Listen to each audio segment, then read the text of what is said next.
लक्ष्मी निवास मालिकेच्या आजच्या भागामध्ये आपल्याला असं बघायला मिळतं आहे की आता सिद्धूने आजीला चॅलेंज केलेलं आहे की सिद्धू शोधून काढणार आहे खरा चोर. आजीचे दागिने भावनाने चोरलेत असा आरोप आजीने केलेला असतो. त्यानंतर आता सिद्धू पार्टी ऑफिसमध्ये काहीतरी काम आहे म्हणून निघून जातो. घरामध्ये फक्त बायकाच बसलेल्या असतात आणि तेवढ्यात एका खूप मोठ्या गुंडाचा गाडेपाटलांच्या घरावर हल्ला होतो आहे.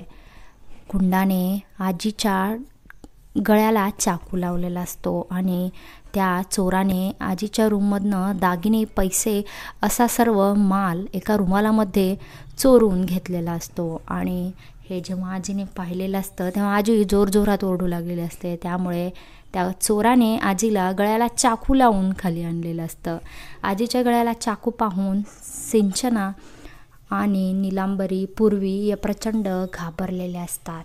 त्यानंतर त्यांना काय करावं हे सुचत नसतं, परंतु तेवढ्या जोरजोरात सिद्धू सिद्धू असं म्हणून घरातल्या सगळ्याजण बायका ओरडतात. आणि मग सिद्धू धावत पळत आलेला आपल्याला पाहायला मिळतोय.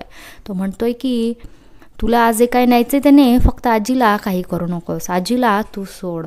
त्यानंतर चोर अजिबात आजीला सोडायला तयार नसतो. त्यानंतर सिद्धूने जेव्हा चोराला धमकावलेलं असतं तेव्हा चोर निघून जायला लागलेला असतो आणि त्याने आता सिद्धूवर हल्ला केलेला असतो. सिद्धूला 2-4 वार सिद्धूच्या हातावर झालेले असतात. काय आता सिद्धू आजीला वाचवेल का त्या चोराला पकडेल हे पाहणं खूप रंजक ठरणार आहे.